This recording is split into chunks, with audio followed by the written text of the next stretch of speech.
She was 60 years old, impeccably dressed, and sitting completely alone at a table set for two, studying the dessert menu like the man who had just walked out on her didn't exist. Half the restaurant had noticed. A few people were already whispering. One man at the bar actually laughed.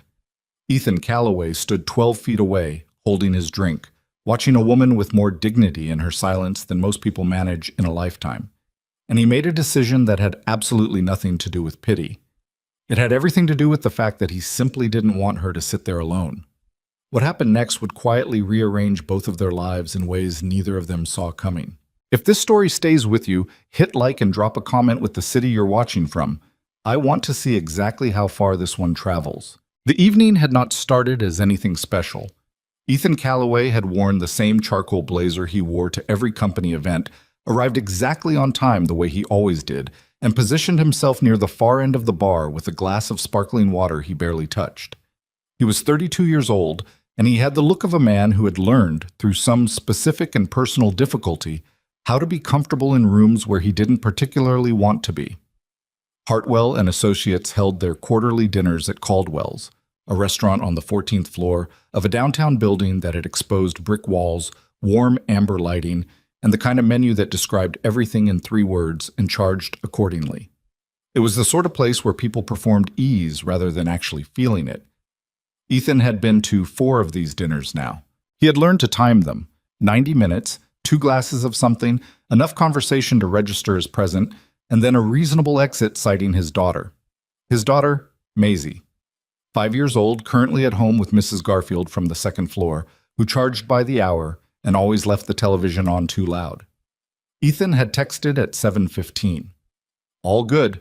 She ate her pasta. Stop worrying. He'd read it twice and put his phone back in his pocket. Around him, his colleagues did what colleagues do at company dinners, clustered by department, talked about projects they'd already discussed in the office, and drank a little faster than they did at the office. Derek Huang from the acquisitions team had cornered 2 people near the window and was explaining something with his hands. Sandra Okafor, who sat 2 desks from Ethan and made excellent coffee and terrible small talk, gave him a small wave from across the room that he returned. It was fine. It was all fine. He was checking his watch, 7:49, when he heard Derek laugh. Not the polite laugh Derek used in meetings. This was the louder version, the one with an edge to it, the kind that means someone found something funny that probably wasn't. You see that? Derek said, leaning toward the small group near him. He tilted his glass toward the east side of the room. Table 14. Woman's been sitting there for 20 minutes. Guy's gone. Just gone. And she's sitting there reading the menu like she's completely fine with it. Someone in the group murmured something. I heard the hostess say he just walked out, Derek continued. Just told her something and left. She didn't even flinch. He shook his head, smiling. 60 years old and getting stood up. That's rough. Ethan looked. He hadn't meant to. It was reflex. The same instinct that makes you glance at an accident on the other side of the highway, even when you've already told yourself not to. He looked toward table 14, and what he saw stopped him in a way he hadn't expected. The woman was seated with perfect posture at a round table set for 2. The second place setting was undisturbed. Napkin still folded, water glass still full, bread plate untouched. She had dark hair shot through with silver, worn up in a style that looked intentional rather than effortful. She wore a deep navy dress and a single strand of pearls, and she was holding the dessert menu open with both hands, reading it with the focused attention of someone who had already decided to enjoy whatever came next. She wasn't performing composure. She actually had it. And then she shifted slightly in her seat, and the light caught her face at a different angle, and Ethan felt the floor tilt slightly under him. He knew her. Not from work, not from the neighborhood, from a chapter of his life that he thought about less than he used to but had never fully stopped thinking about. Victoria Ashcroft. He hadn't seen her in almost 2 years. Son. Ethan and Claire had been married for 3 years. They had met in their mid-20s at a gallery opening neither of them had especially wanted to attend, discovered they both preferred to stand near the exit, and built something real out of that, real enough to last a while, not quite real enough to last. The divorce, when it came, had been the kind that people describe as amicable, which usually means both people were exhausted enough to stop fighting and sad enough to be gentle about it. They had Maisie. They had a custody arrangement that Ethan took seriously and Claire respected. They were better at being Maisie's parents together than they had been at being married, which was its own complicated kind of success. Claire's mother, Victoria Ashcroft, had been the kind of mother-in-law who defied easy categorization. She hadn't interfered, hadn't swooped in with opinions about how Ethan should run his household or how Claire should run hers. She'd shown up to Maisie's second birthday in a beautiful dress with a wooden toy train set that she'd clearly researched, and she'd sat in the corner of the backyard having an actual conversation with Ethan about structural engineering while the kids ran around. She was formidable in the way that certain people are formidable, not by broadcasting it, but by simply being exactly who they were in every room they entered. Victoria Ashcroft was the CEO of Ashcroft Design Group, a 70-person architectural firm with projects in 8 cities. She had built it herself over 30 years. She was not a woman who got flustered easily, if she got flustered at all. She was also, Ethan realized, as he stood at the bar, watching her read a dessert menu at a table abandoned by whoever had left that empty chair, 60 years old and apparently as alone as he was. He became aware that Derek was still talking. "The dress is nice, though," Derek was saying, with the tone of a man who thinks he's being generous. "Must have been something back in the day, you know. Still, 60 and getting left at the table." "I'm going to go say hello to someone," Ethan said. Derek blinked. "What?" But Ethan had already set his glass on the bar. He wasn't entirely sure what he was doing. He hadn't thought it through, and that was actually unusual for him because Ethan Calloway generally thought things through. He was the man who read the fine print and made the backup plan and kept a second set of Maisie's medication in the glove compartment just in case. He thought things through. That was one of the few things about himself he genuinely trusted. But walking across Caldwell's restaurant toward table 14, he wasn't thinking anything except that he didn't want her to sit there alone. He stopped a few feet from the table.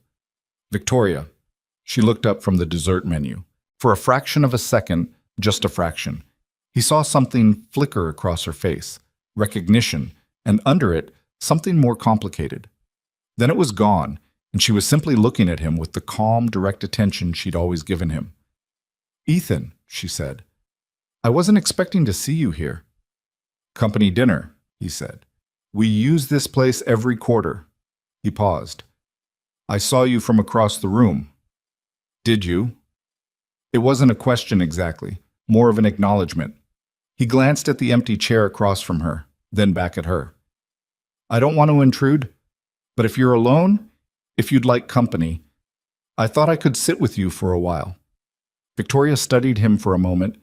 The dessert menu was still in her hands. "Ethan," she said carefully, "you don't have to do this." "I know," he said. "I'm not doing it because I have to." She looked at him for another beat. Then she set the dessert menu down and gestured at the empty chair with a small, precise motion of one hand. "Well," she said, "in that case." He sat down. The waiter came within a minute. Victoria, it turned out, had already ordered. Sea bass, roasted vegetables, a glass of Bordeaux she hadn't touched yet. Ethan ordered the same thing because he hadn't looked at a menu and it seemed simpler. "You don't have to eat fish," Victoria said once the waiter had gone. "I like fish." You had that expression people get when they order something to be agreeable. He almost smiled. "I do like fish. I just wasn't prepared to like it tonight." The corner of her mouth moved. It wasn't quite a smile either, but it was in that direction. For a moment, neither of them spoke. The restaurant noise moved around them. Silverware, conversation, someone's laugh from across the room. Ethan was aware that a few of his colleagues were probably watching. He found, somewhat to his own surprise, that he didn't particularly care. "I should say something," Victoria began, "before this becomes more awkward than it needs to be. The situation you walked into, I'm fine. I want you to know that. I'm not... It wasn't..." She paused, and he realized she was choosing her words with more care than usual, which meant she was feeling more than she was showing, which was standard Victoria Ashcroft. "It was a disappointing evening, but I'm not devastated. I'm annoyed, primarily, because I was looking forward to the sea bass." "Then we can focus on the sea bass," Ethan said. She looked at him. "I'm serious," he said. We don't have to process what happened if you don't want to. We can just eat dinner. I haven't had a real dinner conversation in a while, actually. Maisie likes to narrate her food rather than eat it. Something shifted in Victoria's expression at the mention of Maisie, softened slightly. How is she? Victoria asked. She must be 5 now? 5.5. She corrects people who say just 5. He pulled out his phone and hesitated for half a second, then turned it so Victoria could see the lock screen. Maisie, gap-toothed and triumphant, sitting on top of a wooden climbing structure at the park. She lost her first tooth last month. She had very complicated feelings about it. Victoria looked at the photo for a long moment. She looks exactly like Claire at that age. Her voice was even, but something moved underneath it. She has Claire's chin, Ethan agreed, and she has a thing about blue. Everything has to be blue. Her cup, her shoes, her rain boots. If I buy the wrong color, I hear about it. Strong opinions, Victoria said. That's a Callaway trait or an Ashcroft one? Honestly, I think it's entirely Maisie. This time, she actually smiled. It changed her face considerably, opened something in it that her usual composure kept carefully contained. The food came, and they ate, and the conversation moved in the unplanned, slightly unpredictable way that conversations do when two people are actually listening to each other, rather than waiting for their turn to speak. Victoria had a project in development, a mixed-use complex on the waterfront that the City Planning Commission had been agonizing over for 18 months. She described the political dimensions with a precise exasperation that Ethan recognized from their conversations during his marriage. The way she laid out complexity without drama, just clean frustration at systems that made simple things difficult. They're going to approve it eventually, she said. But the delay costs us money, costs the city momentum, and accomplishes nothing except letting 3 people feel important for slightly longer. Is that the Kellerman project? Ethan asked. She looked at him surprised. You follow development projects? I'm in commercial real estate finance. We looked at funding options for that site 2 years ago. Someone else got the bid. I remember thinking the design proposal was, actually, it was the best one submitted by significant margin. That's because I hired excellent people, Victoria said, and then I argued with them constantly until we got it right. Is that your management philosophy? It's one of them. She picked up her wine glass, turned it slightly. The other one is that you should never ask someone to do something you haven't done yourself. Which means I have spent time I will never recover on permit applications. Ethan laughed. An actual laugh, not the polite version he'd been using all evening. It caught him slightly off guard. Victoria noticed. She noticed everything. He remembered that about her. Not in a way that felt intrusive, more like she was simply paying attention when most people weren't. What do you do with Maisie in the mornings? She asked. The shift in subject was seamless. Before work? She gets 22 minutes of cartoon time while I make breakfast. Exactly 22 minutes. She set the rule herself. Something to do with where the episode ends. And if you try to turn it off early? Then we renegotiate the whole morning. He shook his head. She has a very sophisticated understanding of leverage for a 5-year-old. Children always do, Victoria said, with an ease that made Ethan wonder briefly what her mornings with Claire had looked like 30 years ago. He didn't ask. Wamsk. At 9:15, he realized they'd been talking for nearly 90 minutes. He also realized he hadn't checked his watch once after sitting down, which was unusual enough to register. The restaurant had thinned out. His colleagues, he could see from peripheral vision, had mostly moved to the bar or departed entirely. Derek Huang was gone. Sandra was still there, nursing something and talking to the acquisitions VP, and she caught Ethan's eye across the room with an expression that was purely curious, nothing malicious in it. He gave her the smallest nod and looked away. The dessert menu came. Victoria looked at it and then looked at him with a dry expression that acknowledged, without requiring commentary, that this was where the evening had started. The chocolate fondant, she said. That's what I was looking at when you walked over. Then order it. I was going to order it regardless, she said. I just wanted you to know. He ordered coffee.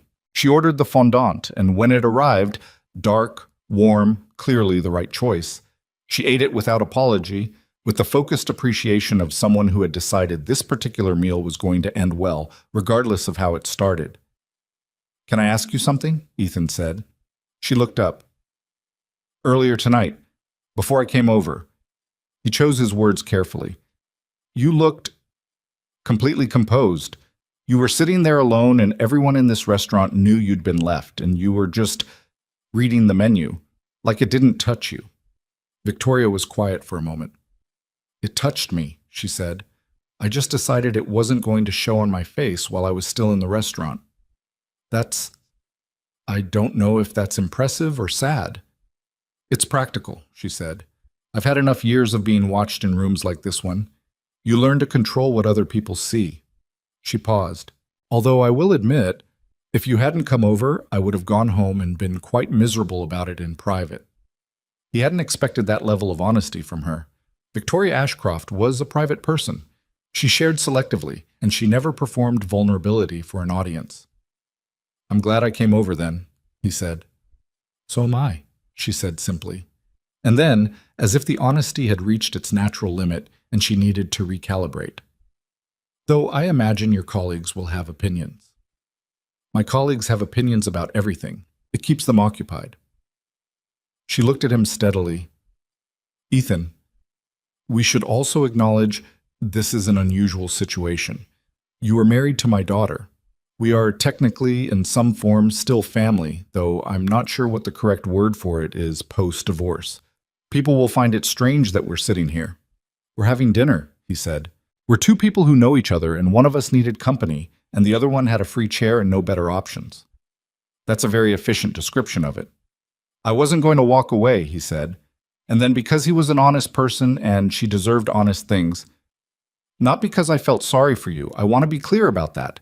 I walked over because I wanted to, and I stayed because this has been, genuinely, one of the better conversations I've had in a long time.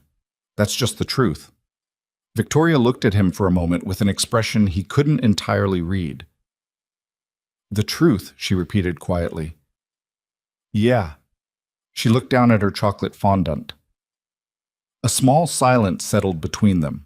Not uncomfortable, just present, the way silences are when two people are actually thinking about what was just said. "Claire is doing well," Victoria said after a moment. "In case you were wondering, she's in Portland now. New position, new apartment. She seems—" Victoria paused. "She seems like herself again, which is what I was hoping for." "I'm glad," Ethan said, and he meant it completely. "She's a good person. We were just not the right fit, long term." "I know," Victoria said. "I knew before you did, actually." He looked at her. "I'm not saying that to be unkind," she added.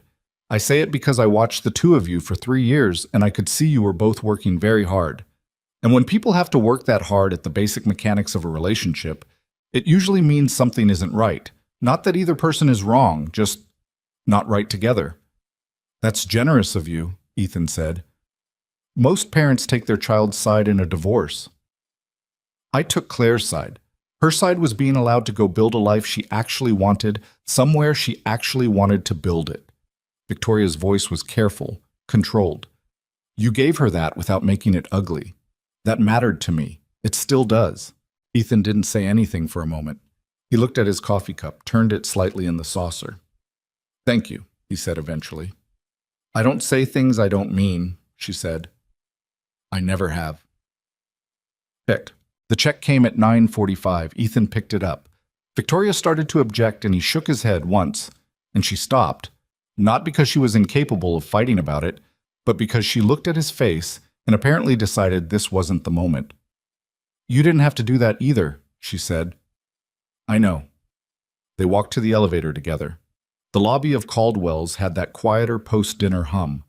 A few remaining tables, the bar still busy, the low conversation of people finishing dessert. The hostess near the entrance didn't look up. In the elevator heading down, Victoria stood beside him in the amber light with her coat folded over one arm. "I need to tell you something," she said. He waited. "I recognized you right away, when you came to the table, but I considered letting you think I hadn't, just to make the interaction simpler." She looked straight ahead at the elevator doors. I thought it would be less complicated for both of us if we pretended we were strangers being polite to each other. Why didn't you? Because I don't like pretending, she said. I'm quite bad at it, actually, and because... She hesitated in a way that was very un-Victoria, which told him it was genuine. Because I was glad it was you. The elevator opened into the ground floor lobby. They stood there for a second in the transition space between the restaurant and the street. Glad it was me specifically, Ethan said, or glad it was someone you knew. She looked at him. You know the answer to that. He didn't say anything. I'm going to get a cab, she said, and the moment sealed itself up like it had never opened, back to the composed, direct Victoria he'd known for years. Thank you for dinner, Ethan. Truly, it turned out to be a good evening. It did, he said. She started to move toward the door and then she stopped and turned back. Maisie's teacher, she said.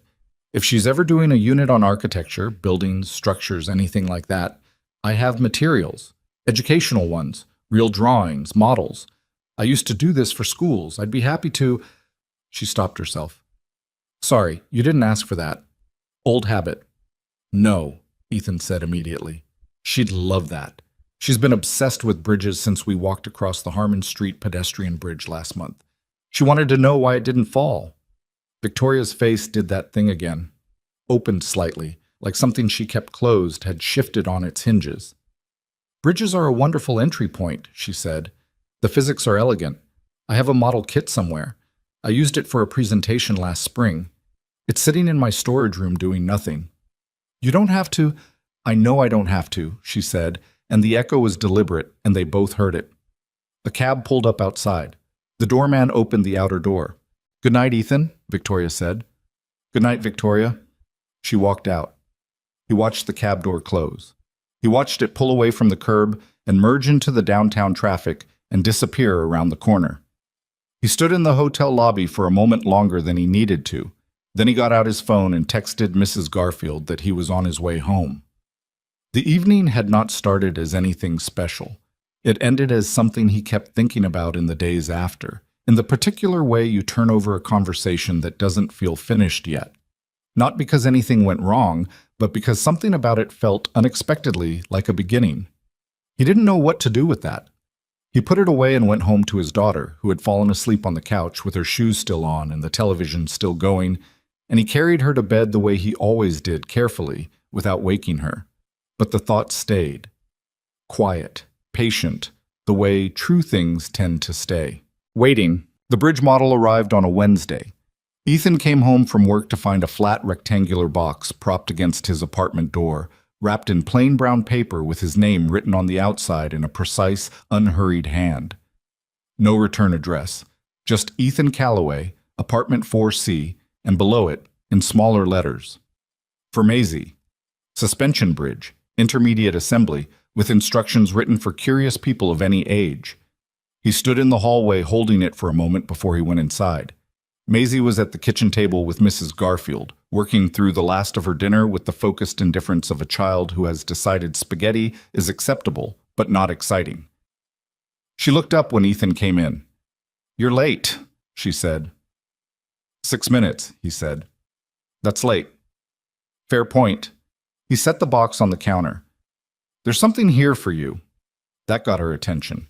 She slid off her chair. Mrs. Garfield caught the fork before it hit the floor and came to stand beside him, looking at the box with the particular intensity that 5-year-olds reserve for unexpected packages. Who's it from? She asked. Someone who knows a lot about bridges. Maisie looked at him, looked at the box, made the calculation. Can I open it now? Finish your spaghetti first. She went back to the table and ate with a speed and focus that she had never once applied to dinner before. Mrs. Garfield caught Ethan's eye and raised an eyebrow. He shrugged. Later, after Mrs. Garfield had gone and the dishes were stacked and Maisie was in her pajamas on the living room floor with the box open between them, Ethan watched his daughter lift out the pieces of the bridge model with careful, almost reverent hands. The instructions were printed on thick cardstock. Someone, and he knew exactly who, had handwritten additional notes in the margins in blue ink. Little annotations. This piece is the anchor. It holds everything else. Think about why that matters. And further down, bridges don't fight gravity, they work with it. Maisie couldn't read all of it, but she made Ethan read it to her twice. Who wrote this? She asked, tracing the handwriting with one finger. Her name is Victoria, he said. She designs buildings for a living. Does she design bridges? I think she has, yes. Maisie considered this. Is she your friend? Ethan looked at the bridge pieces laid out in careful rows on the floor. I think she might be, he said.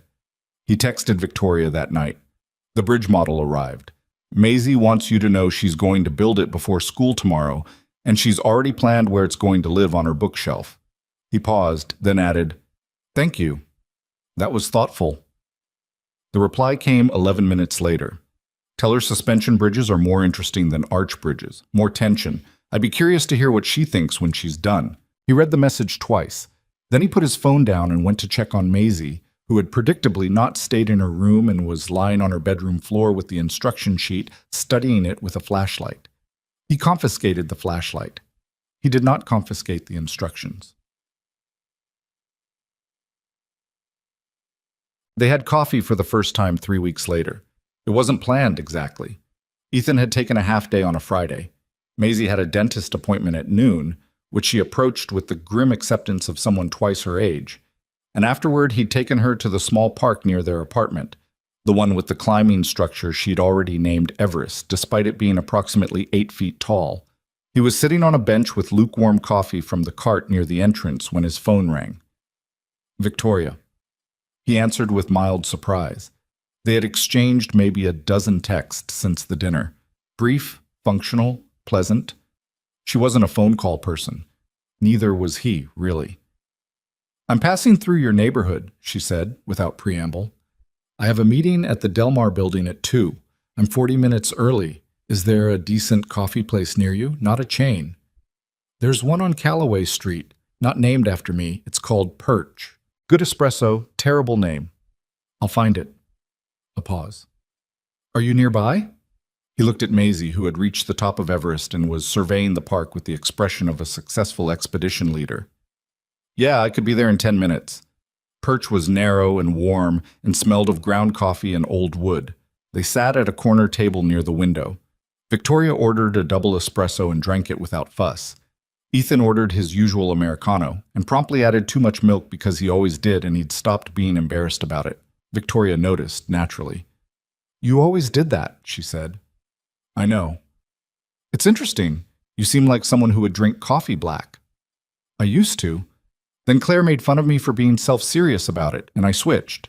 He said it evenly, without weight. It was just a fact. Victoria looked at her cup. She was good at that, she said, almost to herself. Knocking pretension out of people. She had a talent for it. A beat of quiet. How is she, actually? Ethan asked. You said Portland. Is she settled? She's building, Victoria said, which was how she always talked about her daughter. In architectural terms, Ethan had noticed. Foundations, structure, settled, building. New position is going well. She's seen someone, I think, though she hasn't said much. I know because she's been vague, and Claire is only vague when she doesn't want to be interrogated. She gets that from you.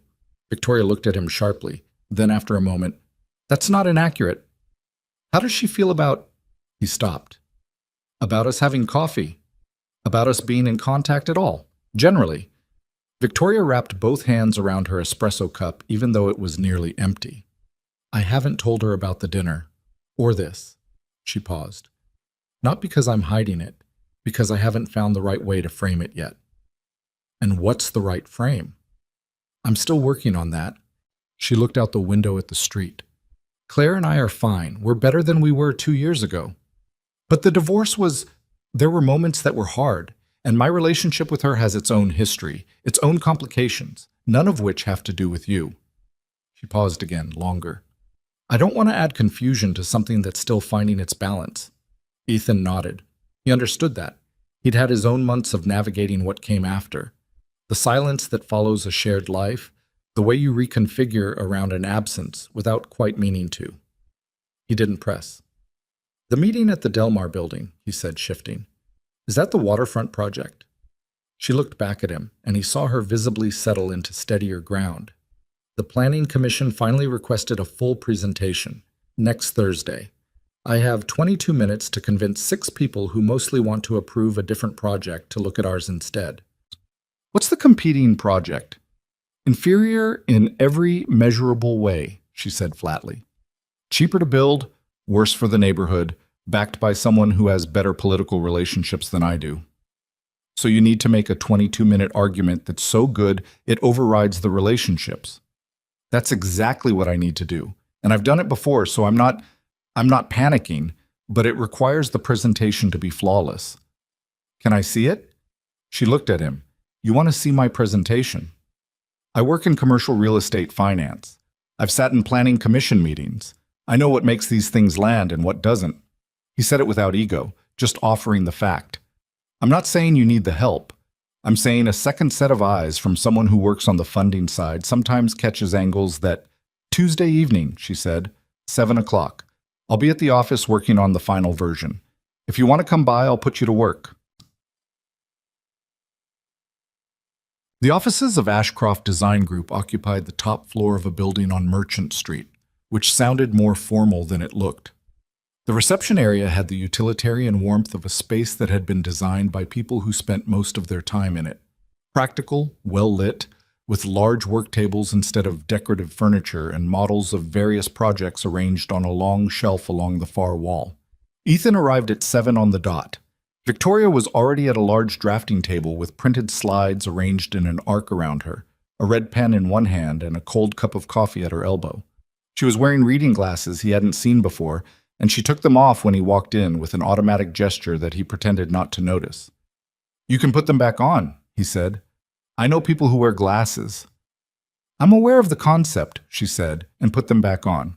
They worked for 2.5 hours. Ethan went through the slides the way he went through financial proposals, looking for the moments where the logic thinned, where the evidence didn't quite connect to the claim, where the presenter was assuming the audience already agreed.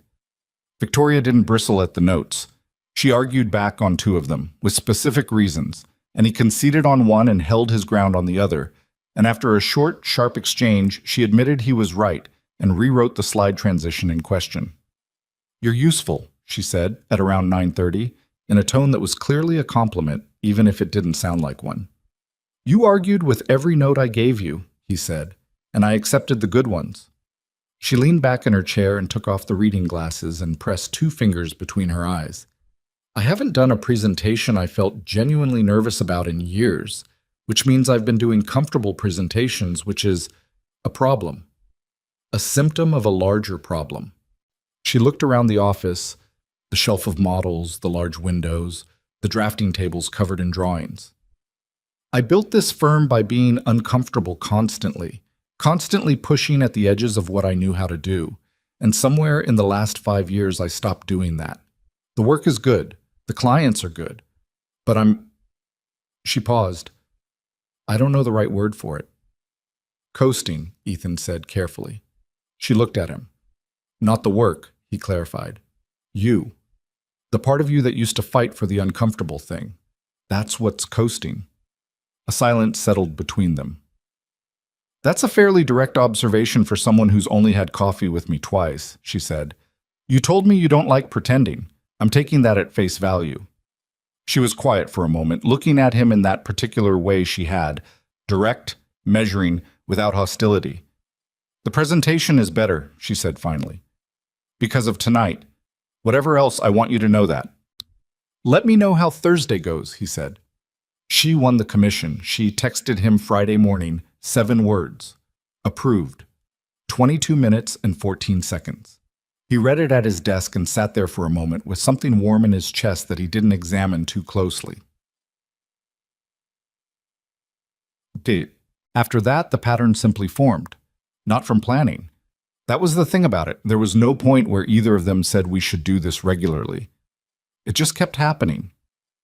A bookstore on a Saturday afternoon in October, when Ethan ran into Victoria browsing the architecture section with a stack of books already tucked under one arm. They spent 2 hours in there and left with more books than either of them had intended. Victoria argued with the back cover of a novel she'd never read and then bought it anyway. "You're going to hate that," Ethan said, outside on the sidewalk. "Possibly," she said. "I still want to see if I'm right." They read different books and then met for coffee the following Saturday and talked about them anyway, which somehow worked. Maisie finished the bridge model. It took her 4 days, not one, and she broke 2 pieces and reattached them with a patience that surprised Ethan. When it was done, she put it on the shelf in her room and told everyone who came over about suspension versus arch bridges and why tension was more interesting than compression. Her teacher mentioned it at the next parent-teacher conference with an expression of mild bewilderment. Victoria met Maisie for the first time properly on a Sunday morning in November. Ethan had brought Maisie along to the bookstore, an experiment he was uncertain about, and they'd run into Victoria near the children's section, which Victoria had been in for reasons she was vague about. Maisie had looked at her for approximately 4 seconds and then said, with no preamble, "Are you the bridge person?" Victoria had looked at her steadily. "I am." "I built it," Maisie said. "I had to fix 2 pieces." "The inner deck panels," Victoria said. "They're tricky. Most people break at least one." Maisie considered this. "I broke 2. "That means you were working faster than you should have, which means you were excited about it, which is the right reason to break something." Maisie thought about this for a moment, then nodded, with the decisive finality of someone who has received an acceptable answer and filed it away. Ethan stood slightly to the side of this exchange and said nothing. He wasn't sure words would have improved it. They went for breakfast after the bookstore, a small place around the corner that had booths and good pancakes. And Maisie talked about her class hamster for 45 minutes, and Victoria listened with the focused attention she gave to planning commission presentations. At one point, Maisie asked Victoria if she had any hamsters. "No," Victoria said. "I have a garden." "Is there anything living in it?" "A family of sparrows in the hedge, I think, and more snails than I want." Maisie found this acceptable. Afterward, walking back toward the parking lot, Maisie reached up and took Victoria's hand without explanation, the way young children sometimes do. Not asking, not thinking about it, just doing it. Victoria looked down. Something crossed her face that Ethan caught from the corner of his eye. An unguarded thing, brief and unarchitected. The expression of a person who has received something they didn't expect and didn't know quite what to do with. She held Maisie's hand the rest of the way to the parking lot. In December, Ethan helped Victoria clear out the back section of her garden, which had become overgrown through the fall. She had a house 20 minutes outside the city, older, high-ceilinged, a little too big for one person, with a garden that had clearly been beautiful once and would be beautiful again with work. They spent an afternoon pulling dead growth and moving planters and arguing about where the rosemary should go. And it was cold, and neither of them had brought good enough gloves. And at one point, Ethan got dirt on his jacket, and Victoria handed him a cloth from her coat pocket and said, "I bring these specifically because I always forget I've put my hands in the dirt." "How often do you work in the garden?" "More in the winter than the summer, oddly. There's more to think about in winter. What needs to survive? What needs to be cut back?" She was pulling a dead vine from the fence with careful, steady hands. "Summer you just tend. Winter you decide." He worked alongside her in silence for a while. "Can I ask you something personal?" he said. "You can ask." "After Claire's father, after the divorce," he stopped, rephrased. "How long were you on your own before it felt normal?" She pulled the last of the vine free and set it in the pile. "I was married for 19 years, she said, and the marriage was difficult for the last 7 of them, so in some ways being alone felt like setting something down that had gotten very heavy. But," she paused, "the space took a long time to feel like mine, the house especially. Every room had, not memories exactly, more like the shape of someone else still in it. You'd walk into the kitchen, and the space where he used to stand was just empty in a specific way." Ethan nodded slowly. "My apartment still has that," he said. "Some spots. It gets smaller," she said. "The empty spaces. Not gone, but smaller." She looked at him directly. "And eventually you stop walking around them." He thought about that for the rest of the afternoon. They finished the garden as the light was going and went inside, and Victoria made tea because neither of them wanted to drive anywhere, and the cold had been working on them for 2 hours. The kitchen was warm and the windows fogged slightly, and they sat at the kitchen table with their tea and talked about nothing consequential for a while. Her firm's holiday schedule, Maisie's school recital, a documentary Ethan had watched twice without meaning to.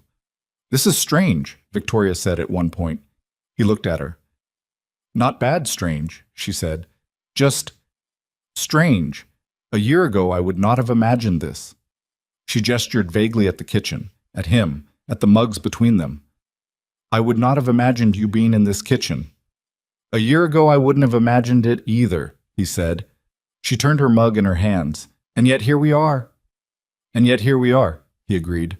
She looked at him across the table. Her hair was slightly loose from the afternoon's work, and she had dirt on one sleeve she hadn't noticed yet, and she looked less like the CEO of a 70-person firm and more like a person. Complicated, real, slightly rumpled in the best possible way. "Thank you," she said quietly. "For today. For the last few months, actually. I haven't done anything except show up." "That's the thing about showing up," she said. "You'd be surprised how rare it is." He didn't have a response to that. He thought one might come to him later, in the car on the way home, the way responses always did. But sitting in that warm kitchen with the tea going cold and the garden dark outside and this woman, this specific, difficult, remarkable woman, looking at him with something honest in her eyes, he just sat with it. He drove home at 8. Maisie was at Claire's for the weekend. The apartment was quiet, and he made himself dinner, and he stood at the kitchen counter eating it and staring at nothing in particular. He was not letting himself think about it. Not yet. He was very deliberately not letting himself think about it. But it was there, patient and persistent the way honest things are, waiting for him to stop pretending he didn't already know. The thing about pretending you don't feel something is that it works, mostly, until it doesn't. Ethan had gotten good at the daily version of it. He went to work. He picked up Maisie. He made dinner and read bedtime stories and handled the 1,000 small logistics of raising a child alone, and he did all of it with the quiet competence that had become the defining feature of his adult life. He was fine. He was, by most reasonable measures, doing well. But there were moments, small, specific, impossible to schedule around, when the thing he wasn't thinking about walked straight through the middle of whatever else he was doing. Like when Maisie asked about Victoria, with the casual frequency of a child who has simply incorporated someone into her understanding of how life works. "Is Victoria coming to the bookstore this Saturday?" said while eating cereal, not looking up, the way she asked about the weather or whether her blue sneakers were clean. And Ethan would say he didn't know, he'd check, and then he'd sit with his own coffee for a moment longer than necessary before picking up his phone. Or like when he was in a meeting at work, some mid-afternoon review of a financing proposal, and his phone lit up on the table with a text from her. Just a photograph, no words, a detailed shot of the waterfront project under construction, the steel framework of the first floor rising against a gray January sky. And he looked at it for too long, and someone at the table said his name twice before he heard it. He knew what it was. He wasn't confused about that. He just hadn't decided what to do with it. And until he decided, the reasonable thing was to leave it where it was. Victoria, for her part, gave him nothing to read clearly. She was warm with him in the way she'd always been. Direct, occasionally sharp, genuinely attentive in a way he'd come to rely on more than he'd intended. She texted. She remembered things. When he mentioned offhand that Maisie had a fever on a Tuesday, Victoria sent a package Wednesday morning with a children's book about a girl who builds a bridge to reach her sick grandmother, and a note that said, "Tell her the protagonist is 7 and does it alone." Maisie was delighted. Ethan read the note 3 times, but Victoria never crossed a line, never let a conversation drift into territory that required either of them to address what they were carefully not addressing. She was skilled at that, at maintaining warmth and intimacy and the precise temperature of close friendship without letting it tip into something harder to step back from. He both admired it and found it, increasingly, difficult. February came. The conversation that broke the pattern didn't happen the way Ethan expected. He'd been braced for it to happen in the garden, or over coffee, or in some moment weighted by atmosphere and proximity. He'd been unconsciously preparing for a version of it that was cinematic and arrived with warning. Instead, it happened on a Tuesday night, in his apartment, over a disagreement about a lease extension. He'd mentioned the lease. The building management had sent a renewal offer with a 12% rent increase, which was aggressive but not unusual for the neighborhood. And he'd said he was weighing his options, maybe looking at something slightly outside the district. More square footage for Maisie, a smaller commute to her school. "What part of the district?" Victoria had asked. They were on the phone. She called sometimes now, not just texted, and these calls had a tendency to run longer than either of them announced. "I was looking at the Meridian area, near Hollis Park." A pause on the line. "That's 20 minutes from the firm." "Yes. That's also—" She stopped. 12 minutes from your house," he finished. "I know." Silence. The kind that has weight to it. "Ethan," she said. Her voice had changed, gone careful in a way it didn't usually go with him. "I need to ask you something directly." "Okay." "Are you—" She stopped again. Victoria Ashcroft did not stop mid-sentence. That alone told him something. "Are we doing something here that I haven't properly accounted for?" He sat down on the couch. Outside his window, the city made its usual nighttime noise. "That depends," he said, "on what you mean by properly accounting for something." "You know what I mean." "I do," he said, "but I think one of us has to say it plainly." Another silence. Longer. "I'm 60 years old," she said. "You're 32. I am the mother of your former wife, and I have been—" She exhaled.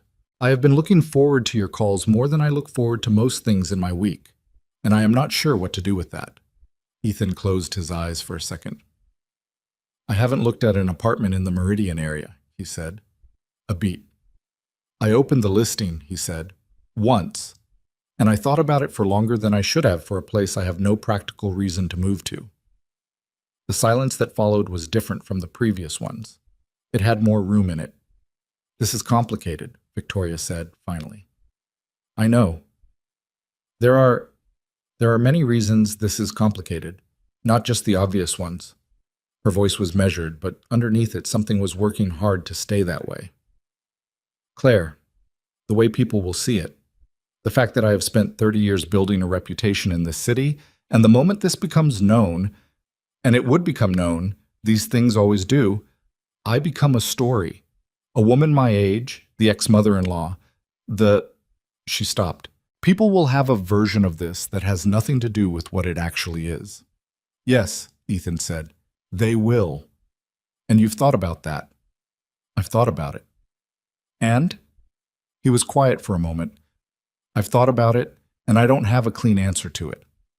I'm not going to pretend it won't be uncomfortable. It will. Probably for both of us, in different ways, for a long time." He paused.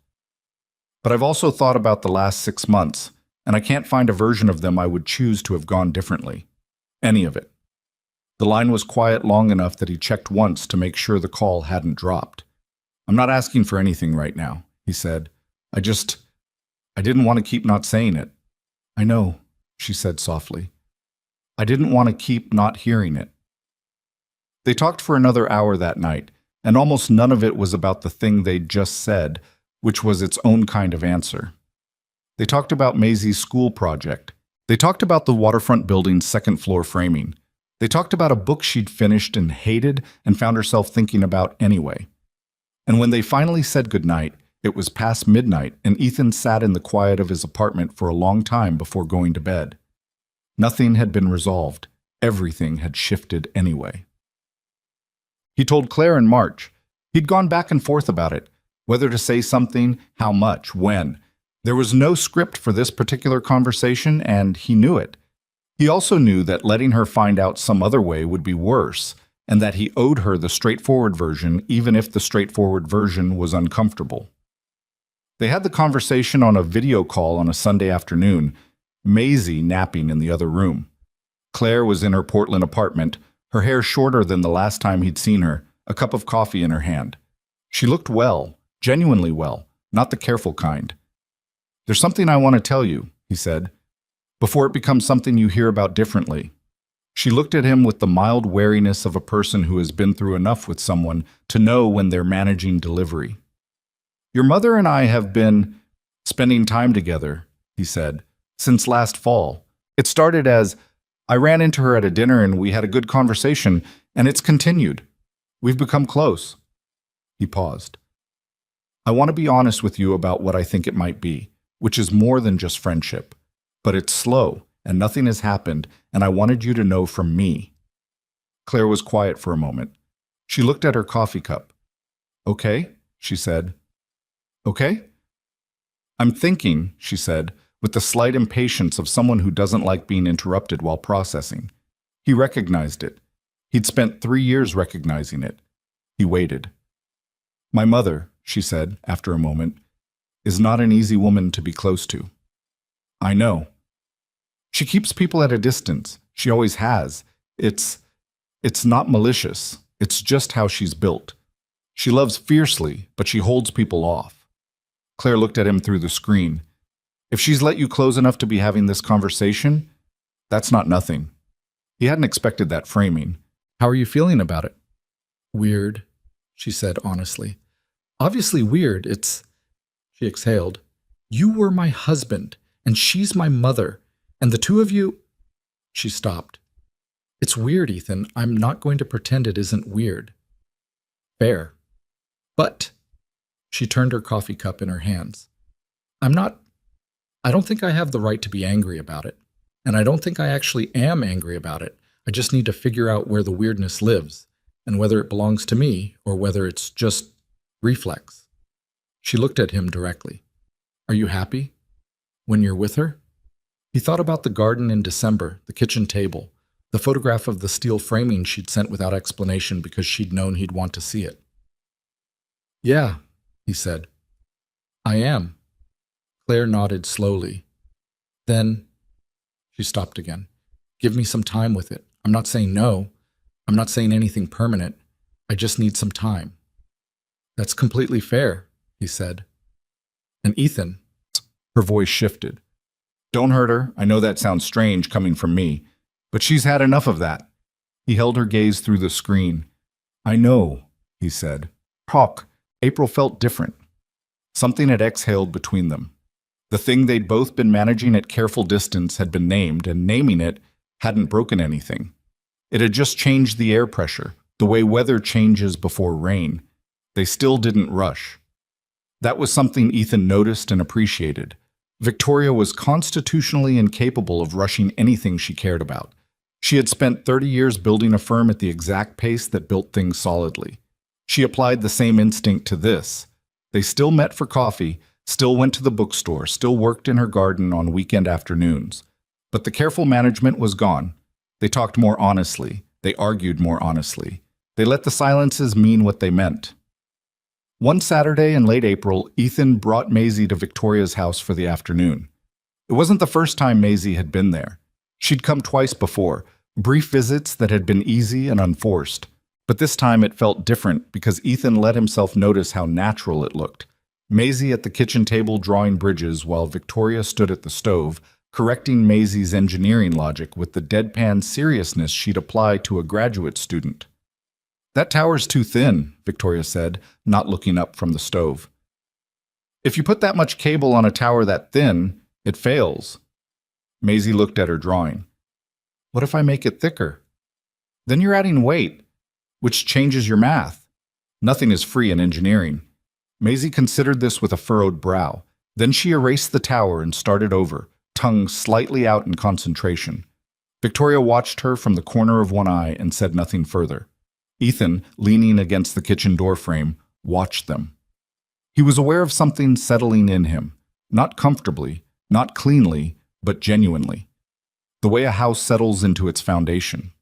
There are sounds in it, sometimes, pressure finding its place. After Maisie had gone to explore the garden, drawn out by a butterfly she'd spotted through the window with the focused urgency of a small scientist, Victoria and Ethan stood in the kitchen together, and the quiet was different from all the careful quiets that had come before. She's remarkable, Victoria said. Not performing warmth, just stating a fact in the way she stated facts. She designed a road network last week, Ethan said, for her stuffed animals, with an interchange. She asked me what an interchange was, and when I explained it, she went and built one out of tape and cardboard. Victoria smiled. She's going to terrify her teachers. She's already started. He paused. Victoria. I know, she said, before he could continue. You don't know what I was going to say. You were going to say something careful about the pace of things, something responsible. She looked at him steadily. I've noticed you do that. You build up to the important thing by saying something measured first. He was quiet for a moment. Is that bad? It's very you, she said, which wasn't exactly an answer. He looked at her across the kitchen. The afternoon light came through the window above the sink and lay across the counter, and she was standing in it without trying to. Just a woman in her kitchen on a Saturday, her reading glasses pushed up on her head, completely herself. I don't know how to do this carefully enough, he said. That's the honest version. I keep waiting to find the right framework for it, the one that doesn't make either of us exposed to something we can't step back from. And I haven't found it. There isn't one, she said. I know. That's the part that's hard, she said. I've spent 30 years building frameworks for difficult things, structures, systems. I know how to design something that holds up under pressure. She paused. This I cannot draft in advance. And she stopped. Not from composure failing, but from precision, choosing the exact right words. It requires more courage than I expected. At my age, you think you've done the hard things. You think you know what you're capable of, and then something comes along that... She looked away, out the kitchen window to the garden where Maisie was crouched over something near the hedgerow. Something comes along that you didn't plan for. I didn't plan for it either, he said. She looked back at him. I walked across that restaurant, he said, because I wanted to sit beside you. That's the whole truth of it. I didn't analyze it. I didn't think about what it meant. He shook his head. I just didn't want you to be alone. The silence that followed was long. And then Victoria Ashcroft, who had spent 6 decades learning to manage what her face showed in any given room, let her face show something. It wasn't dramatic. There was no sudden break in her composure. It was more like a door that had been held shut by constant pressure, slowly, carefully, unmistakably released. The night at the restaurant, she said, her voice quieter than usual. After I got home. She looked at him directly. I sat in my living room for an hour thinking about how you looked when you walked across that room. The way you walked, like it was simply the thing to do. She paused. And I thought I had stopped hoping for that kind of thing. I was fairly certain I had. It had been so long since someone had done something simply and directly, without calculating it, that I assumed I'd made my peace with it being gone. He didn't say anything. You made me wrong about that, she said. And I've been both grateful and terrified about it ever since. The word terrified from Victoria's mouth was so unlike her usual vocabulary that it landed with more weight than a longer speech would have. I'm scared too, he said. If that helps. It helps a little, she admitted. It also makes it worse. Yeah. From outside, Maisie called out. She'd found something in the garden. She needed to show someone. She was using the particular frequency of urgency that only exists in small children discovering interesting things. Victoria glanced toward the window and the corner of her mouth moved. Your daughter, she said, has terrible timing. She really does, he agreed. But they were both almost smiling, and neither of them moved toward the garden right away, and for a moment they just stood there in Victoria's kitchen in the afternoon light. 2 people on the early side of something they hadn't planned and couldn't design, and were going to have to build as they went, with all the uncertainty and messiness that involved. Ethan went out to see what Maisie had found. Victoria stayed at the window and watched them, the man crouching down in her garden to look at whatever his daughter was holding up with both hands, their heads bent together, some small discovery in the afternoon light. And she let herself feel, without managing it or measuring it, what it was like to watch that and realize she didn't want it to stop. She pressed her fingers against the edge of the counter. She had been a careful woman for a very long time. Careful and competent, and largely alone in the specific way that highly capable people are alone. Surrounded by people who need things from them, rarely finding the one who simply wanted to stay. She was 60 years old, and she was standing in her kitchen on a Saturday afternoon in April, and for the first time in longer than she could accurately count, she was not sure what came next. She found to her own slight surprise that she was all right with that. The first person at the firm to figure it out was Margaret Chu. Margaret was 54, had been Victoria's senior project manager for 11 years, and possessed the particular social intelligence of someone who had spent a decade and a half watching one of the sharpest people she knew operate under pressure. She didn't say anything directly. She simply appeared in the doorway of Victoria's office one Thursday morning in May with 2 cups of coffee and an expression that communicated, without a single word, that she had noticed something and was choosing to be kind about it. "The Alderman Street presentation is ready," Margaret said, setting 1 cup on Victoria's desk. "And you have a personal call holding on line 2. I told him you were in a meeting." Victoria looked up from her screen. "Who?" "Ethan Calloway." Margaret's face was entirely neutral. "I have his number saved from the financing consultation last year." A beat of silence. "Thank you, Margaret," Victoria said. "I'll take it." Margaret nodded and left, and the way she closed the door, quietly, without comment, told Victoria everything she needed to know about how much her senior project manager had already worked out. Victoria picked up the phone. "You called my office line," she said. "Your cell went to voicemail twice," Ethan said. "I figured you were either in a meeting or ignoring me, and I wanted to know which." "I was reviewing structural load calculations. My phone was across the room." She paused. "Is something wrong?" "No, I just—" A brief silence. "Maisie asked me this morning if Victoria was going to be at her school recital. I told her I didn't know, and then I thought I should actually ask instead of guessing." Victoria was quiet for a moment. The recital was in 3 weeks. It was a small thing. An end-of-year performance at Maisie's school, 25 6-year-olds singing songs about seasons and demonstrating whatever skills they'd acquired. Ethan had mentioned it once, casually. The fact that Maisie had thought to ask, and the fact that Ethan had thought to follow through, and the fact that he was now on the other end of her office phone waiting for an answer, all of it sat in a particular way in her chest. "What time does it start?" she asked. 6:30, Thursday the 18th. "I have a board call at 5. It should be done by 6. She pulled her calendar toward her. "I'll be there." She heard the small shift in his breathing that she'd learned meant he was trying not to show that something had landed. "I'll tell her," he said. "Tell her I want a full debrief afterward on which songs she actually liked versus which ones she performed enthusiasm about." A pause. Then a short laugh, real and unguarded. "She's going to love that question." "I know," Victoria said. "That's why I'm asking it." The recital happened, and then June happened, and somewhere in June, without announcement or formal declaration, they stopped treating what they were as something that needed careful handling and started treating it as something that simply existed. It wasn't a switch.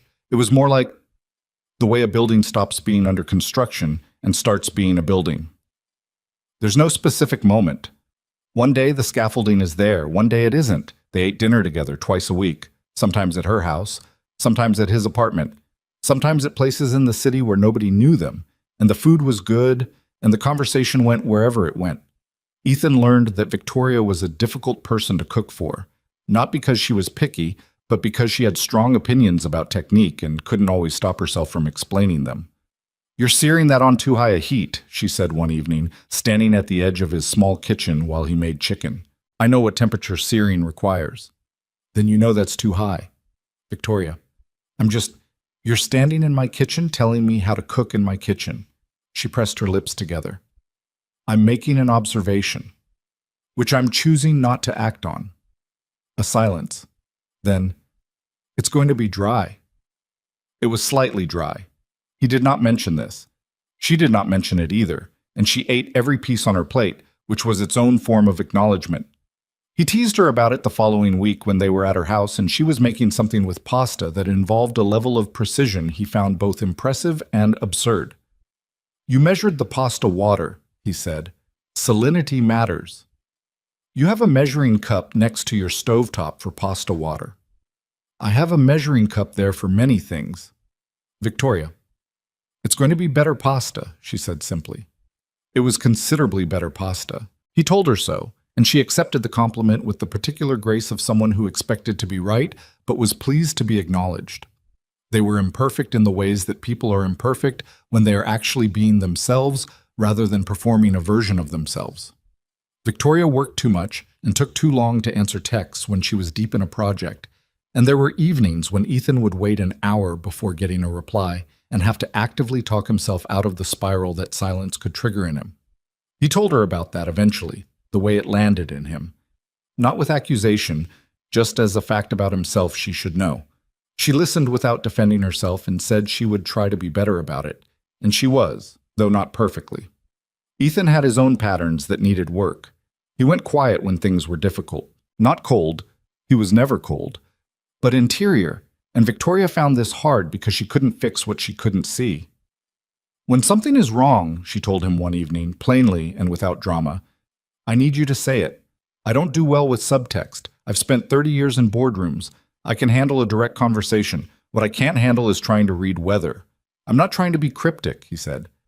I know, it's not deliberate. She looked at him. It's still hard. He nodded. I'll work on it. That's all I'm asking. They were figuring it out in real time, with friction and goodwill in roughly equal measure. This, Ethan thought, was what it actually looked like. Not the clean story you told afterward, but the ongoing, slightly ungainly process of two specific people learning to make room for each other without losing themselves. In July, the board of Ashcroft Design Group found out. Not from Victoria. From Jeffrey Marsh, a board member who had seen them at a restaurant in the Garwood district on a Thursday evening, Maisie asleep against Ethan's shoulder in the booth, the three of them finishing dinner in the comfortable quiet of people who had stopped needing to fill every silence. Jeffrey had said nothing at the time, offered a brief nod when Victoria caught his eye across the room, and then spent the following 2 weeks talking to the other board members before talking to Victoria. She called Ethan on a Monday night. The board knows, she said. He was washing dishes. He set the pan down. How are they taking it? Mixed. Her voice was even, measured, with the specific control she used when she was managing something that was costing her more than she wanted to show. Jeffrey Marsh is concerned about optics. Marcus Webb is concerned about governance. He's flagged a potential conflict of interest, which is technically baseless, but he can make noise about it if he wants to. And Sylvia Pratt, a pause. Sylvia asked me if I was certain this was wise, given everything, given the circumstances. The age difference. Among other things. He was quiet for a moment. What did you tell her? I told her I appreciated her concern and I'd take it under advisement. A beat.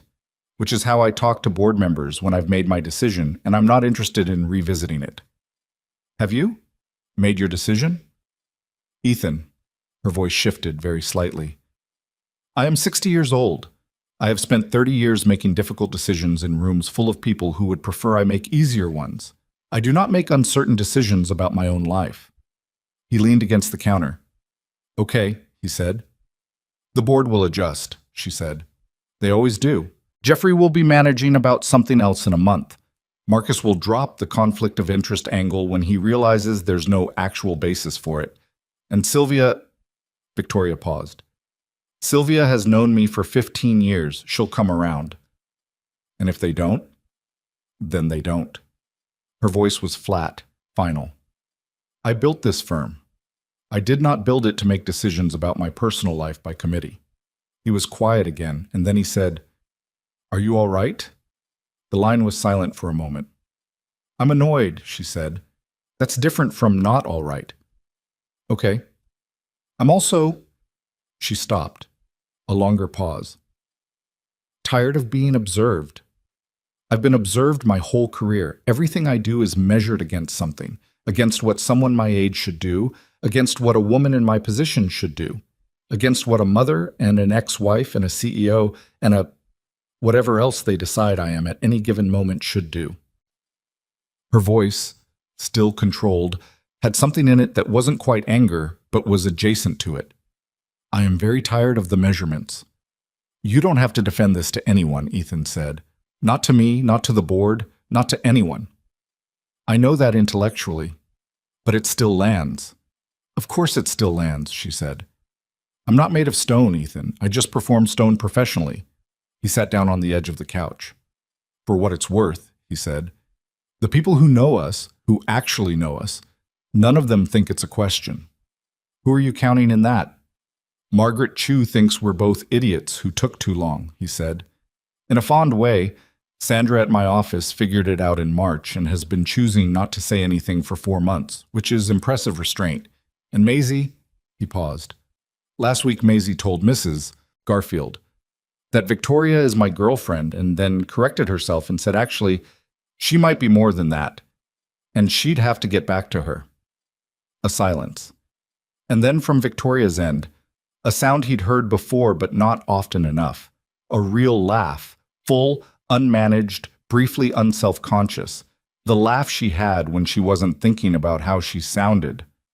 She's going to run a country someday, Victoria said. Or a firm, Ethan said. A quiet settled between them on the line, the warm kind. Come over tomorrow evening, Victoria said. Bring Maisie if she's with you. I have too much food in the house, and I've been working since 6 this morning, and I'd like to stop. We'll be there by 7. Don't be late. I hate reheating things. I know, he said. I'm never late. You were 11 minutes late last Tuesday. There was a traffic situation on the bridge. There's always a traffic situation on the bridge, she said. Account for it. He smiled at his kitchen wall. Good night, Victoria. Good night, she said, and hung up. And he sat there for a moment with the phone in his hand, feeling the specific warmth of a conversation that ended without ceremony, because ceremony wasn't necessary anymore. Claire called in August. Ethan had been expecting it, in a loose way, not knowing when, just knowing that the careful distance she'd maintained since March would eventually shift into something. She'd been processing. He understood that. He'd given her the room. The call came on a Sunday morning while he was making pancakes and Maisie was arguing with a drawing she'd been working on for 20 minutes. I've been thinking, Claire said when he picked up. Okay. I talked to her, to Mom. A pause. We had a long conversation. A few of them, actually, over the last couple of months. I didn't know that. I know, I didn't want either of you managing me while I was figuring it out. Her voice was careful but not hostile. She told me things about the last year. Not everything. She's not that kind of person, but enough. He waited.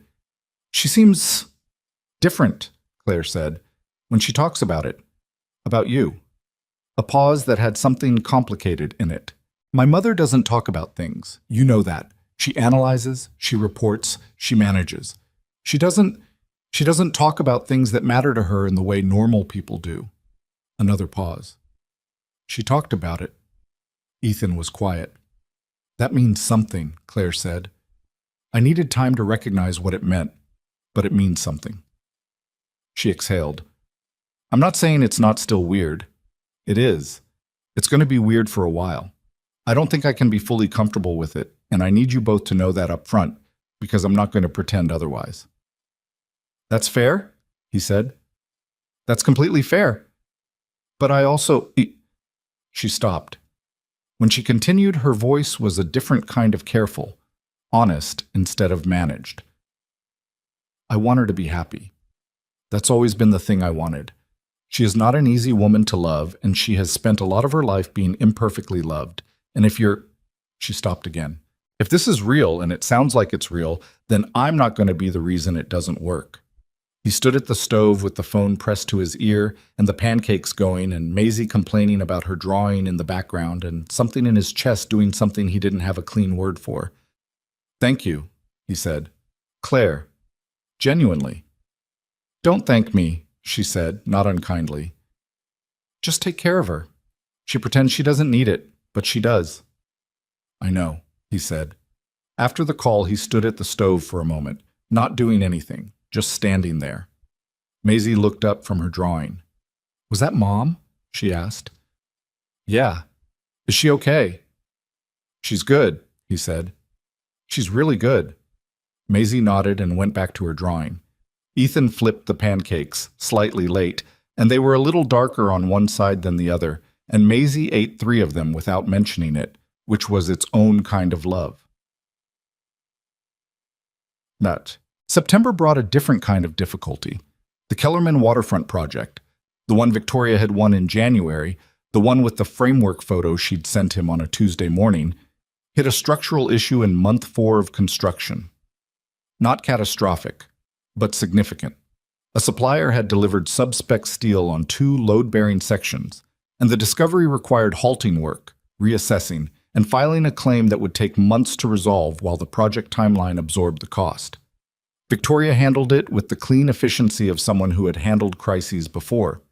She called the right people, documented everything, made the difficult calls to the client team, and did all of it with the focused calm of a professional who knows that public composure in a crisis is part of the job. She fell apart slightly on a Wednesday evening in Ethan's kitchen. Not dramatically. Victoria Ashcroft did not fall apart dramatically. She sat at his kitchen table with a glass of wine she'd barely touched, and her phone face down, and her hands flat on the table, and she said, "I am furious, and I am exhausted, and I need to sit somewhere that isn't my office for an hour." "Okay," he said. He didn't try to fix it. He got her the wine, he sat across from her, and he let her be exhausted in his kitchen without making it a project.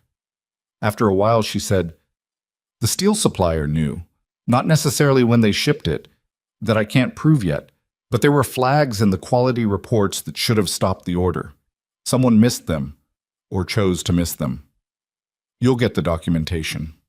"I will, and I will make their lives extremely difficult with it." She turned her wine glass.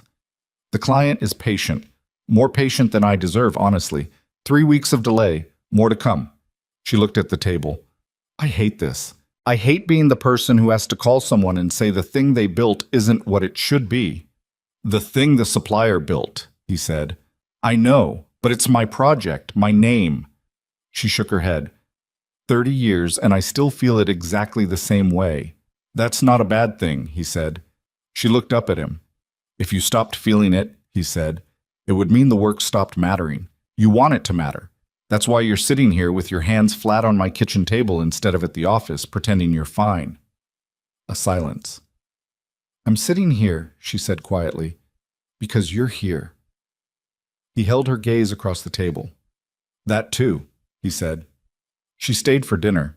She stayed for longer than dinner. They watched something forgettable on television that neither of them paid attention to. And at some point, Maisie fell asleep between them on the couch in the particular dead-weight way of children, and Victoria looked down at her with an expression that had nothing complicated in it. Just warmth, steady and unglamorous and real. Ethan watched Victoria watch Maisie, and he thought about what Claire had said in August. She pretends she doesn't need it, but she does. He thought about the restaurant, table 14. The dessert menu held in both hands. The dignity of a woman who refused to let a room see her hurt. He had walked across that room not knowing any of this was waiting on the other side. Not knowing about the kitchen conversations and the garden afternoons and the boardroom politics and the sub-spec steel and the Sunday morning pancakes and this specific Tuesday night, his daughter asleep and this woman beside him, and the television going, and the ordinary, imperfect, undesigned reality of a life being built between two people who hadn't planned it. He hadn't planned it. He had walked across a restaurant because he didn't want someone to be alone. And this was where that walk had led him. And he had not one moment of the journey he would choose to undo. Victoria, as if sensing the weight of his attention, glanced at him. "What?" she said. "Nothing," he said. She looked at him in the way she looked at things she didn't quite believe. "I was just thinking," he said, "that I'm glad I walked across that restaurant." She held his gaze for a moment. "So am I," she said. Same words as that first night. Quieter now, with 2 years of meaning in them. "So am I." Maisie shifted in her sleep, turned her face into Victoria's arm, and settled there with the complete trust of a child who has decided, in her own wordless way, where she feels safe. Victoria sat very still, not wanting to disturb her. Outside, the September night was doing what September nights do, cooling. The first real hint of a change coming, the particular quality of air that means something is ending and something else is starting. Neither of them spoke for a long time, and it wasn't the careful silence they'd spent months managing. It was just quiet. The ordinary, sufficient, real kind. The winter that followed was the kind that settles in slowly and stays longer than expected. November went gray early, and December arrived with the particular cold that gets into old buildings and stays there. And Victoria's house, high-ceilinged, beautiful, built in an era when people heated rooms with fireplaces rather than systems, required an ongoing negotiation with the temperature that Ethan had slowly become part of. He knew which radiator in the hallway took longest to warm up. He knew that the kitchen held heat better than anywhere else in the house, and that Victoria's study was always 10 degrees colder than the rest of the building, and that she worked in there anyway because the light was right, and that she kept a specific cardigan on the back of the chair that she refused to replace even though it had a hole in one elbow. These were the things you learned about a person when you stopped visiting and started arriving. When the difference between a guest and someone who belonged there quietly collapsed, not all at once, but in increments. A key on a hook, a coffee mug with a specific place in the cabinet, the particular way you learned to close the back door so it latched properly on the first try. Maisie had her own increments. A shelf in Victoria's study where her drawings lived, a drawer in the kitchen with her preferred cereal, a spot in the garden she'd claimed for a plant she was growing from seed, something Victoria had helped her select and pot in October, a small thing in a terracotta container that Maisie checked on with the focused attention of a person with significant investment.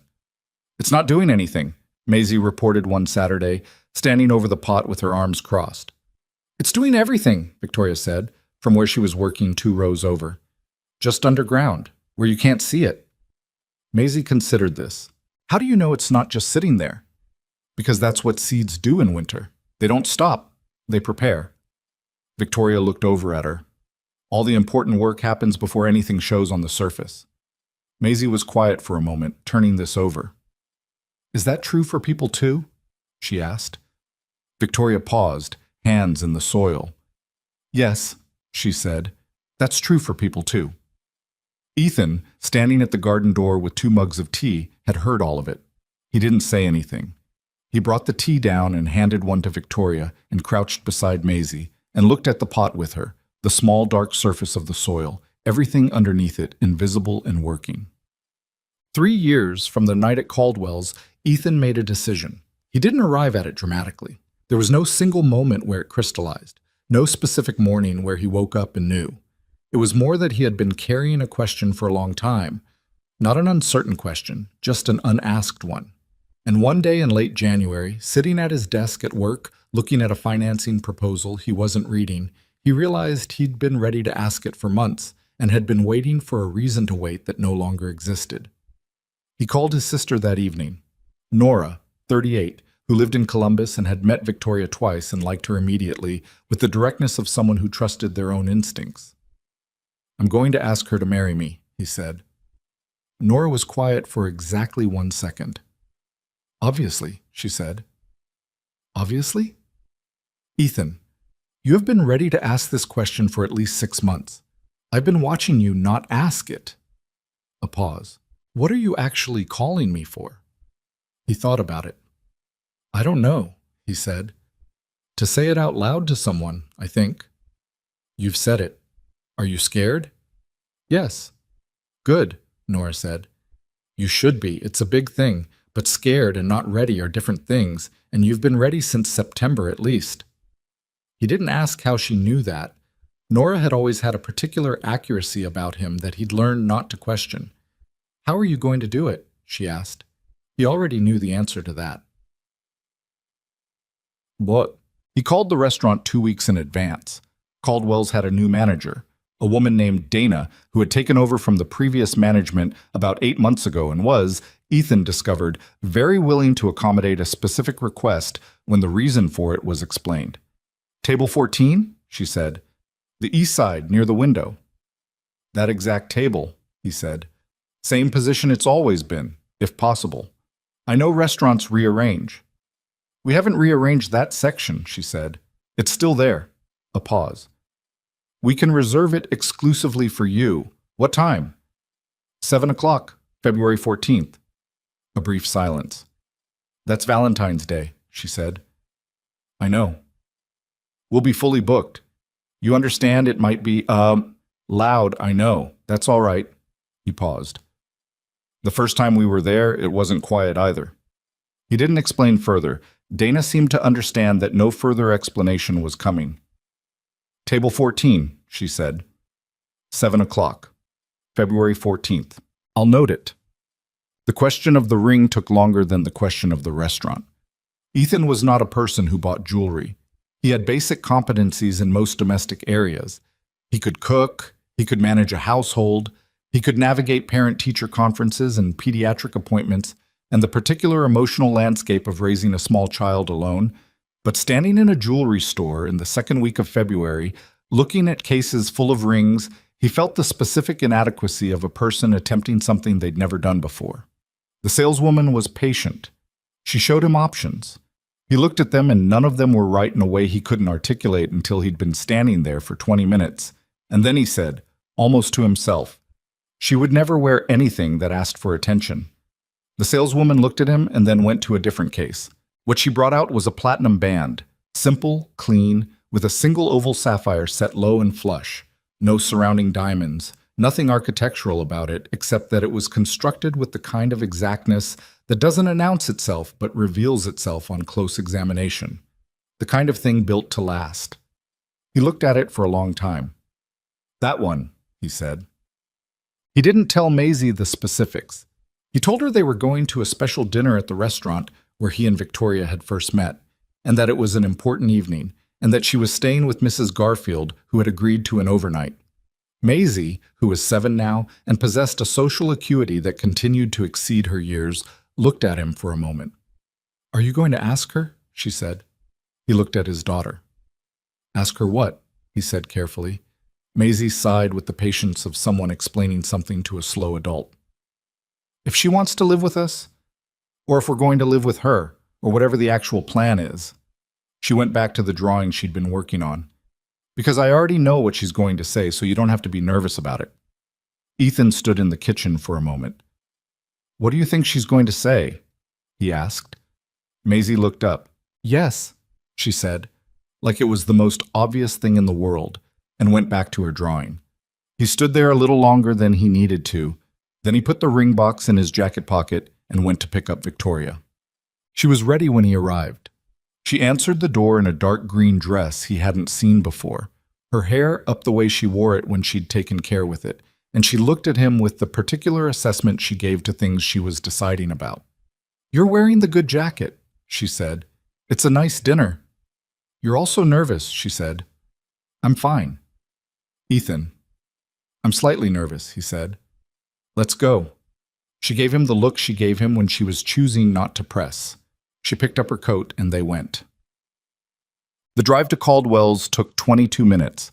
They talked about Maisie's school project, an engineering unit, predictably, that had resulted in a model of a cantilever bridge that was technically more accurate than several of her classmates' combined efforts, a fact her teacher had mentioned with a kind of bemused pride. They talked about the waterfront project, which had finally completed in January, 4 months behind schedule and over budget, in ways that still made Victoria's expression tighten when she mentioned the steel supplier. They talked about Nora's visit planned for April. They talked about the garden, the seed Maisie had planted, which had broken the surface in early January. A small tentative green thing that Maisie had photographed with Ethan's phone and sent to 4 people, including Margaret Chu, who had responded with a voice message that was mostly enthusiasm. Normal conversation, the kind that happens between 2 people for whom the other person has become the texture of daily life. Not every conversation momentous, most of them just the ordinary back and forth of shared existence. Ethan kept his eyes on the road and the ring box, a steady small weight in his inside pocket, and told himself he was fine. He was not entirely fine, but he was close enough. The hostess at Caldwell's greeted them and led them across the restaurant, and Victoria was beside him, making a quiet observation about the new lighting fixtures, and then they stopped at the table and she went quiet. It was table 14, same position, east side, near the window which looked out over the city 14 floors down. The table was set for 2, with a small arrangement of white flowers at the center, not elaborate, just present. The window was dark, and the city lights spread below it, and the restaurant around them was, as Dana had warned, full and slightly loud with the particular buoyancy of Valentine's Day. Victoria stood at the table for a moment without sitting. "This is the same table," she said. "Yes." She looked at it. At the second place setting, full and undisturbed. At the window. "You requested this specifically?" "I did." She looked at him. Something was working in her face. Not quite surprised, because Victoria was rarely truly surprised, but something adjacent to it. Something that recognized the weight of the gesture and was deciding how to carry it. They sat down. The waiter came. They ordered drinks. Victoria looked at the menu with the focused attention she always brought to menus, and Ethan sat across from her and tried to have a normal conversation and managed it imperfectly, which she noticed. "You keep doing that thing," she said. "What thing?" "The thing where you're thinking about something else, but pretending you're here." "I'm here," he said. "Ethan." He looked at her across the table, the candlelight in the window behind her, and 32 months of breakfasts and dinners and garden afternoons and difficult evenings and ordinary Tuesday nights, and Maisie's drawings on the study shelf and the cardigan with the hole in the elbow and the pasta water measured by the teaspoon. He reached into his jacket pocket. He set the ring box on the table between them, not opened, just placed there. A small dark box on a white tablecloth. Victoria looked at it. She was very still. "I've been trying to figure out the right way to say this," Ethan said. "I've been trying since September, honestly, and I haven't found a version that doesn't sound like something someone wrote for a different person." He paused. "So I'm just going to say it the way it actually is." She looked up from the box to his face. "I don't want to be someone who visits your life," he said. "I want to be someone who lives in it. Every morning, every dinner, every hard week, and every unremarkable Tuesday, and every conversation that doesn't go anywhere, and every one that does. I want to be the person who knows which radiator takes longest to warm up, and how you take your coffee, and what you look like when something at work has gone wrong before you've said a word." He stopped. "I already am that person mostly. I just want to stop leaving." Victoria was looking at him with an expression he had never seen on her before in 3 years of knowing her. Not composed, not measured, not the CEO or the mother or the ex-wife or any of the structured versions of herself she moved through the world with. Just a woman, 62 years old, sitting at the table where she'd once been abandoned, being asked by a man 28 years younger than her to please let him stay. "You know what people are going to say," she said. Her voice was steady, but only just. "I know. The age, the history, all of it." She looked at the box. "Jeffrey Marsh alone will eat." "Victoria," she stopped. "I don't care what Jeffrey Marsh thinks," he said simply. "I care what you think." A long silence. The restaurant moved around them, silverware and conversation and someone's laughter from across the room. Neither of them noticed any of it. "Open it," she said. He opened the box. She looked at the ring for a moment. The platinum band, the single oval sapphire. No performance to it. Just the thing itself, built to last. Her breath did something. Just briefly, just once, before she controlled it. "That's..." She stopped. "That's exactly what I would have chosen." "I know," he said. She looked up at him. "How did you know?" she asked. "Because I know you," he said. "I've been paying attention." The silence that followed was the fullest one he'd ever sat inside. "I have spent a very long time," Victoria said slowly, "being practical about love, measuring it, assessing it the way I assess projects, for structural integrity, for long-term viability, for the things that could go wrong." She paused. "I convinced myself that was wisdom. I'm not sure it was, entirely. I think some of it was fear. The kind you develop after you've been disappointed enough times." "I know," he said. "I know it was." "You came across that restaurant," she said, "and you sat down, and you didn't ask anything from me. You just sat there. And I thought," her voice was very quiet now, "I thought this is what it's supposed to feel like. Someone showing up because they want to, not because they need something." She looked at the ring. "And I have been thinking that ever since." "So have I," he said. She reached across the table and put her hand over his. "Yes," she said. He looked at her. "Yes," she said again with more conviction, with the particular clarity of a woman who means what she says and says only what she means. Ethan. Yes. He took the ring from the box. His hands were not entirely steady, which she noticed and did not comment on. He put it on her finger and it fit, which it should have. He'd confirmed the size through Margaret Chu, who had thought the whole arrangement was deeply romantic and had helped with a thoroughness that bordered on project management.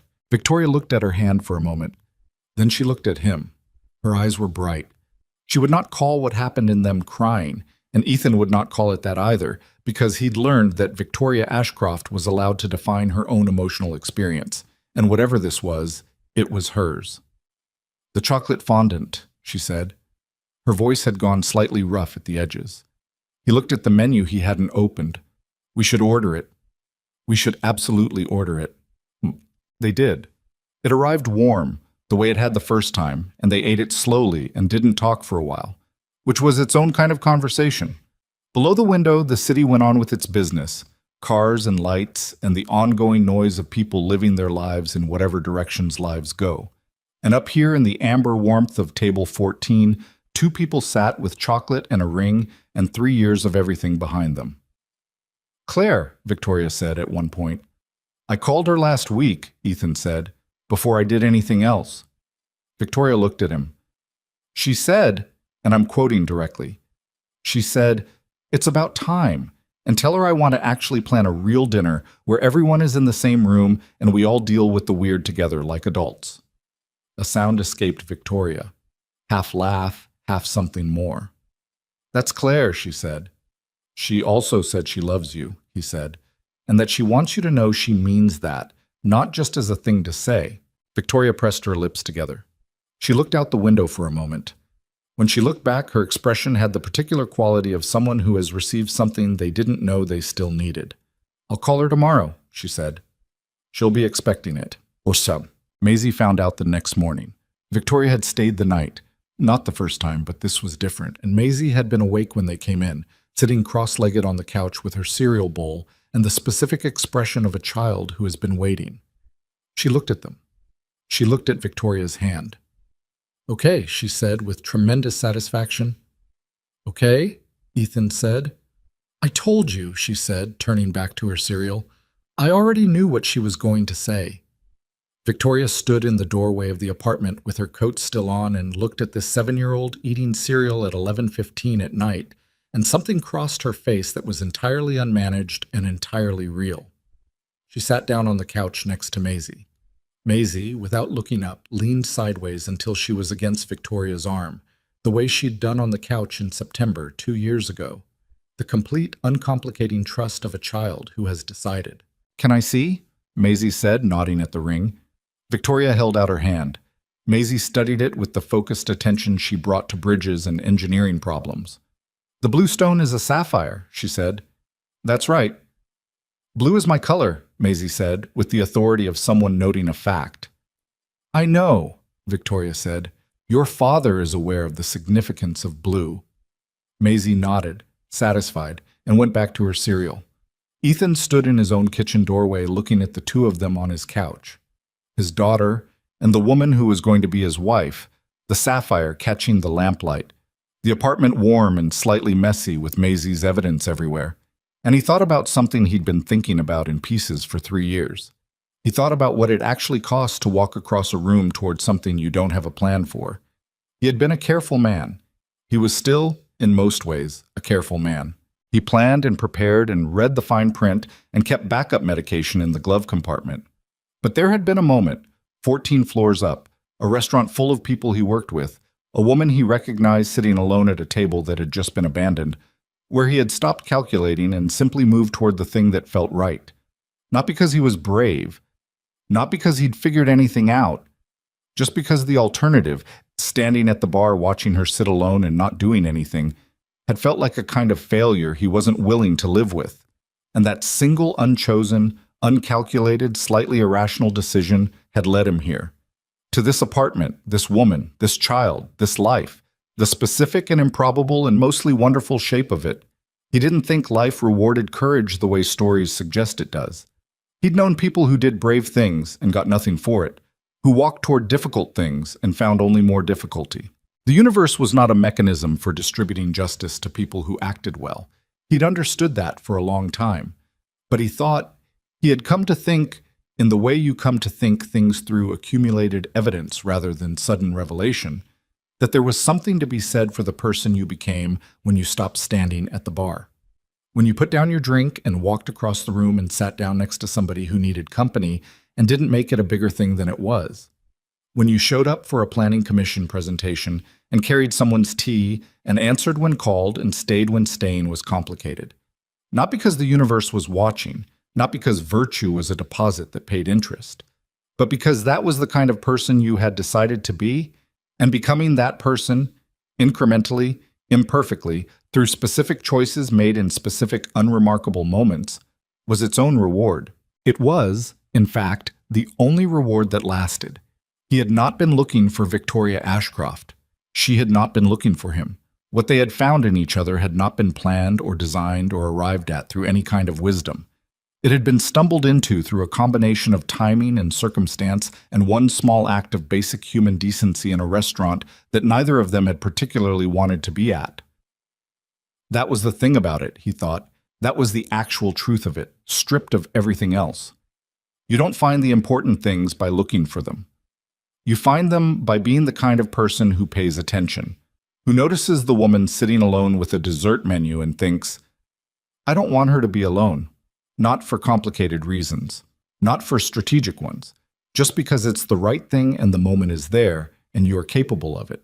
All the rest, everything that followed, everything that had built itself between them over 3 years of coffee and books and garden work and board meetings and difficult phone calls and Maisie's bridges and late-night kitchens and a ring in a box on a white tablecloth, all of it had grown from that one moment of simple attention. The way a suspension bridge grows from its anchor, everything else finds its tension from that fixed point. They got married in April at Victoria's house in the garden. Not a large wedding. Victoria had been clear about that from the first conversation about it. She was 62 years old and had no interest in performing spectacle for the benefit of people she saw twice a year. The guest list was 41 people. Margaret Chu cried before the ceremony started and maintained afterward that she had not. Nora flew in from Columbus and spent the night before in Ethan's apartment and made pancakes in the morning and did not say anything meaningful because she was not that kind of person.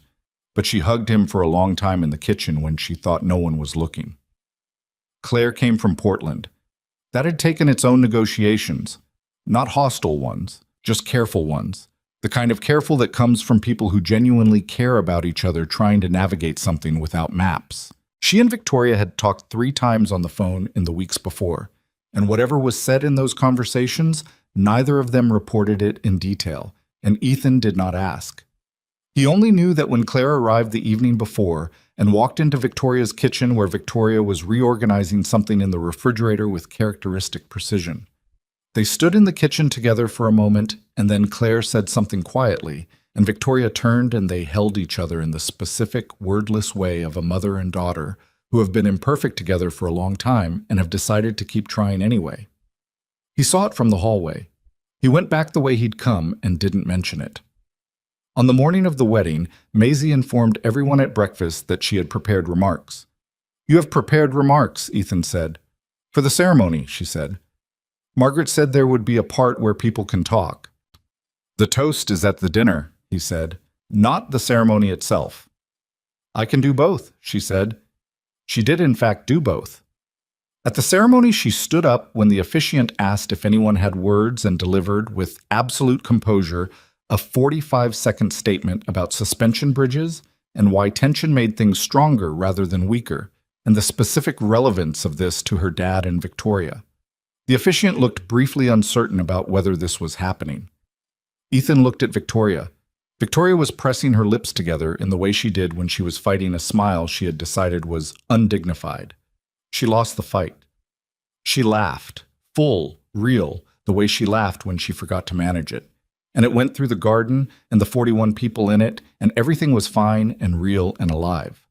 At the dinner, Maisie's toast was about the sapphire, about blue being her color and how she had decided Victoria could share it. This received a longer response than the structural engineering remarks had.